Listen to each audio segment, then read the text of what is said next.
లాంబరధరం విష్ణుం శశివర్ణం చతుర్భుజం ప్రసన్నవదనం ధ్యాయేత్ సర్వవిఘ్నోపశాంతయే. సృష్టి క్రమాన్ని గురించి భార్గవుని సందేహాలు.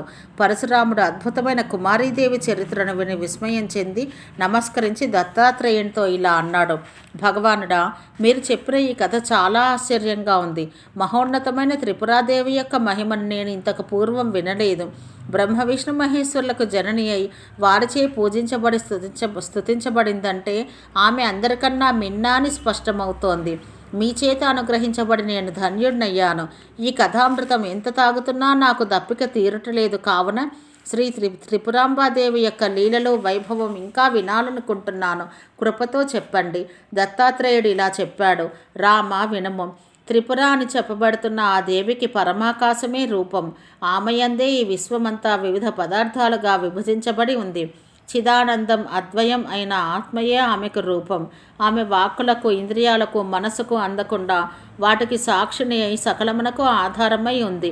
భక్తుల మీద గల దయతో ఆమె ఎన్నో రూపాలు ధరిస్తూ పెక్కు లీలలు ప్రకటిస్తున్నది. వాటన్నింటిని లెక్కించి చెప్పుటకు ఆదిశేషునికి కూడా అసాధ్యం. కావున ఆమె యొక్క ప్రధాన రూపాలు కొన్నింటిని చెబుతాను. కుమారి, త్రిరూప, లక్ష్మి, సరస్వతి, గౌరీ, కాళీ, చండిక, దుర్గా, కాత్యాయని, లలిత అనే రూపాలు పేర్కొనబడుతున్నవి. వీటిలో లలిత శ్రీ మహారాజ్ఞి. ఆ రూపం పూర్ణతమం. ఇందులో కుమారి చరిత్రం చెప్పాను. ఇంకా తక్కిన చరిత్రలు క్రమంగా చెబుతాను. కుమారీదేవియే 3 రూపములతో మూర్తిభవించి త్రిరూపగా ఆవిర్భవించింది. పూర్వం సృష్టి యొక్క ఆరంభంలో త్రిపురాదేవి చైతన్యమే రూపంగా ప్రకాశించింది. అప్పుడు ఆమె ఒక్కర్తే ఉన్నది, ఇతరమైనది ఏదీ లేదు. అలా ఉన్న ఆ శక్తి తన స్వాతంత్ర్యం చేత సృష్టి చేయుటకు ఉన్ముఖురాలు కాగానే ఇచ్ఛ కలిగింది. దానిచేత జ్ఞానం, దానివల్ల క్రియా సంభవించాయి.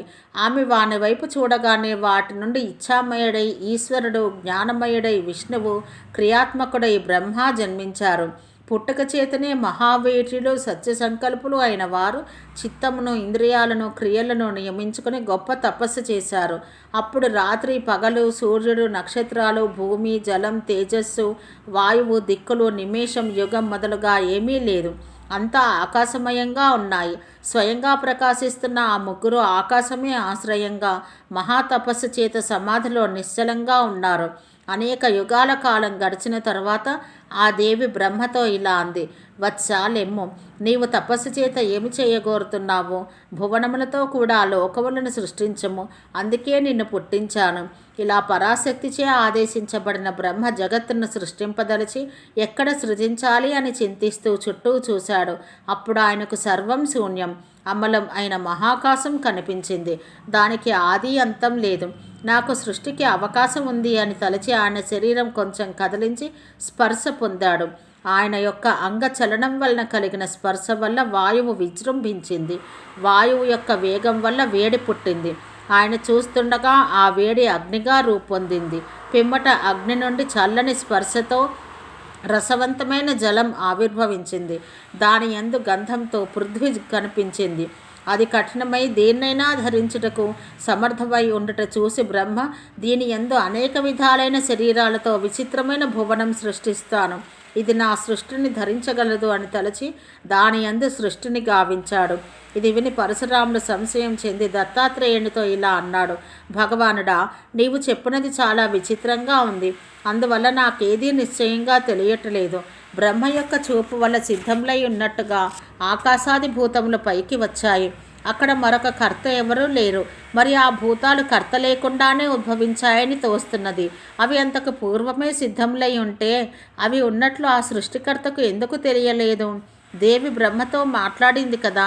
పంచభూతాలు పుట్టక పూర్వమే శబ్దం ఎలా వచ్చింది? అలాగే భూతాలు పుట్టక ముందే బ్రహ్మ విష్ణు మహేశ్వరులకు శరీరాలు ఎలా కలిగాయి? ఈ సంశయాలు తీర్చటం మీకు తప్ప ఇతరులకెవరికీ సాధ్యం కాదు.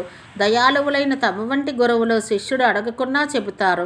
ఈ ప్రశ్నకు దత్తాత్రేయుడు సంతోషించి మధురంగా ఇలా అన్నాడు: రామ, నీవు బుద్ధిమంతులలో శ్రేష్ఠుడవు. నీ ప్రశ్న చాలా నిపుణమైనది. అది 3 విధాలుగా ఉంది. దానికి సమాధానం తగిన సమయంలో చెబుతాను. ఇప్పుడే దాన్ని తెలుసుకుంటే సాధ్యం కాదు. అప్పటి వరకు స్థిరంగా వేచి ఉండము. తగని సమయంలో శిష్యునికి చెప్పుట లోకజ్ఞానం లేని గురువు యొక్క లక్షణం. అలా చెప్పుట వలన విరుద్ధమైన ఫలం ఏర్పడుతుంది. సరిగ్గా గ్రహించలేని స్థితిలో ఉన్న శిష్యుడు చేపలు తయారు చేయవాని వలె నశించును. భార్గవుడు ఆ మాట విని, అయ్యా, చేపలవాడు ఎటువంటి వాడో, వానికి ఏమి జరిగింది, ఏ కారణం చేత వాడు నశించాడో చెప్పండి అని ప్రార్థించాడు. ఆయన ఇలా చెప్పాడు. కళింగ దేశంలో కువ్వలుడు అనే చేపలు అల్లువాడు ఉన్నాడు. వాడు ఆ వృత్తిలో చాలా నిపుణుడు. వాడు ఒకసారి చిత్ర విచిత్రాలైన చేపలను అల్లి రాజులకు సమర్పించాడు. ఆయన అతని నైపుణ్యాన్ని మెచ్చి చాలా ధనమిచ్చాడు. సంపన్నుడైన ఆ కటకారుడు పురాణంలో బ్రాహ్మణ ప్రశంసను విని బ్రాహ్మణులను ఆరాధించడం మొదలుపెట్టాడు. ఒకప్పుడు ఇతడు పుణ్యకథలు వింటుంటే సందర్భవశంలో ఆధ్యాత్మ ప్రసంగం వచ్చింది.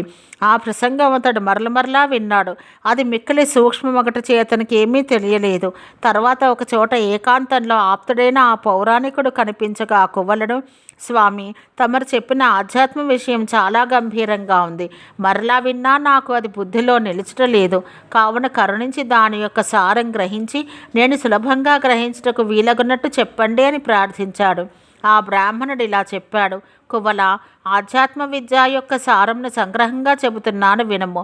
మానవుడు ఇంద్రియ విషయముల నుండి విముఖుడై శాంతుడై దృశ్యంనంతా దృక్కుగా గ్రహిస్తూ సర్వము సమము అని తెలుసుకోవాలి.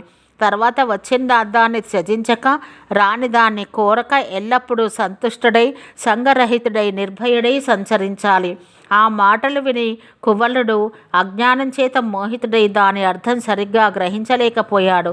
సర్వము సమం అనగా మనుషులందరూ సమానులే అని తలచి కువ్వలుడు బ్రాహ్మణుల యందు భక్తిని వీడి దేవ పూజలను, పాప భయాన్ని త్యజించి భోగాలు అనుభవిస్తూ నాస్తిక ప్రాయుడై అధమగతిని పొందాడు.